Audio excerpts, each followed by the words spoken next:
Balik lagi di Talkation, Talking Education for Action. Nah Pak, tadi kita sudah melihat cuplikan nih. Tadi Bapak menjalankan event di tahun 2013.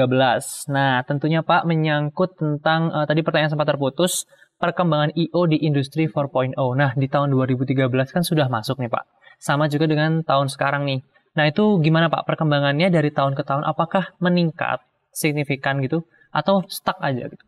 Untuk perkembangan industri event organizer ya di dunia 4.0, menurut saya event organizer udah harus bisa adaptasi. Bagaimana akhirnya event organizer itu sudah mulai merambah internet ataupun event-event yang diselenggarakan secara virtual. Okay. Karena semakin berkembangnya zaman, nggak bisa dipungkiri perubahan dunia event organizer pun ikut berubah. Nah, terbukti tahun-tahun 2020, 2019 itu sudah mulai event-event seperti virtual, sepeda virtual, terus kemudian event-event lomba foto di Instagram, terus kemudian event-event di dunia sosial media atau online itu sangat banyak. Betul. Dan ini tantangan besar untuk industri event organizer supaya bisa merambah atau beradaptasi ke 4.0. Betul banget. Nah Pak, di dalam dunia event organizer tentunya pasti ada pasang surut, nggak cuma di I.O. sebetulnya. Nah, contohnya Pak, kalau ada bencana nih. Nah, siasat I.O. gimana nih Pak mengatasi adanya halangan seperti itu? Saat bencana ya? Bencana kan ada macam-macam. Ada bencana alam, bahkan pandemi pun bisa menjadi bencana. Nah, dalam kasus pandemi kemarin, event organizer jujur memang ibaratnya stuck.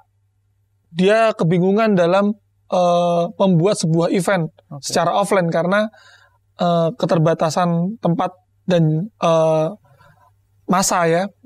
Nah, kalau dari saya pribadi, saya kemarin bersama teman-teman yang terlibat dalam dunia event organizer punya ide untuk membuat ruang siar guru. Ruang siar guru itu adalah sebuah channel YouTube yang memang sengaja kita buat untuk memberikan wadah kepada guru-guru untuk siaran. Jadi secara event memang saya bisa dibilang stuck ya. Cuman bukan berarti saya tidak punya ide untuk membuat sesuatu. Nah, ide ruang siar guru inilah kami ciptakan sama-sama supaya kita tetap bisa bergerak. Nah itu teknis dari ruang siar guru seperti apa Pak? Apakah ada talent yang membawakan gitu atau memang dari gurunya atau teknisnya seperti apa? Jadi teknisnya kita memang bekerja sama dengan guru-guru di Indonesia, terus kemudian kita minta guru tersebut untuk mengajar sesuai dengan kurikulum yang ada.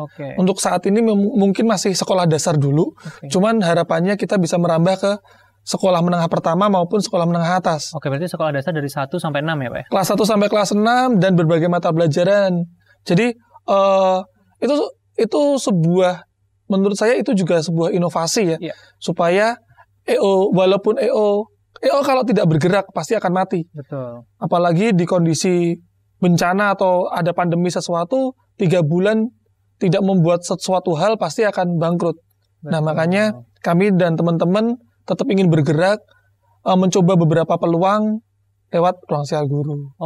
Nah Pak, menurut artikel ini Pak, jadi apakah event organizer ini cocok untuk anak milenial yang ingin memulai bisnis gitu? Untuk event organizer sangat cocok untuk kaum milenial. Kenapa? Karena event organizer sangat berkaitan dengan ide-ide kreatif. Betul. Nah, saya sadari bahwa semakin tua saya sudah mulai untuk memikirkan tidak berani mengambil resiko terhadap ide-ide yang liar, ide-ide gila saya. Nah, saya membutuhkan banyak anak muda atau bahkan kaum milenial untuk sumbangsi ide. Karena untuk ide-ide yang gila, yang berani melakukan hanya orang-orang milenial. Betul. Beda sama orang-orang yang sudah tua. Karena dia harus mikirin keluarga ataupun semacamnya. Orang muda masih punya fresh mind. Betul. Masih. Ini Pak, gak cuma saya yang mau tanya, pemirsa di rumah juga mau tanya. Dan inilah dia, Questioners bertanya.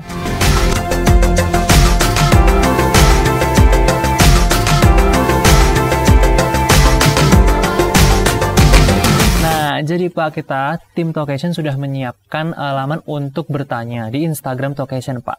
Nah, ini ada 2 pertanyaan Pak. Yang pertama dari Rofi Atulazizah. Gimana sih Kak strategi supaya event yang kita buat itu banyak pesertanya?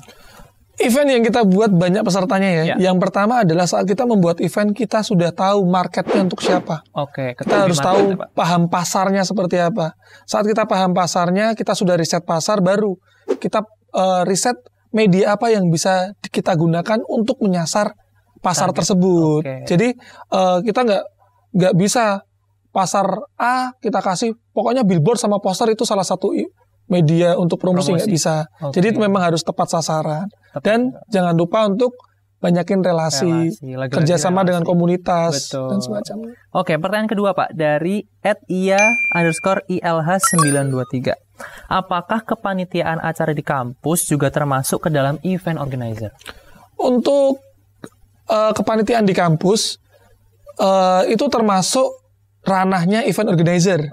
Karena nggak bisa dipungkiri, saya pun berangkat dari kepanitiaan kampus, baru bisa membuat sebuah event organizer itu sendiri. Jadi buat yang panitia-panitia, jangan capek, tetap belajar di kampus. Bedanya adalah kalau di kampus kalian membawa lembaga maupun universitas, kalau di luar kalian bawa perusahaan sendiri gitu. Oke, nah begitu ya pemirsa di rumah, pertanyaan sudah dijawab. Dan setelah ini Pak, kita akan sama-sama main game seru-seruan di segmen terakhir. So jangan kemana-mana, tetap di Talkation. Talking Education for Action. Memulai bisnis event organizer harus memiliki modal usaha yang besar. Gak bisa dipungkiri, event organizer itu harus bekerja sama dengan banyak relasi. Karena EO bisa terselenggara karena adanya kerjasama dengan berbagai pihak.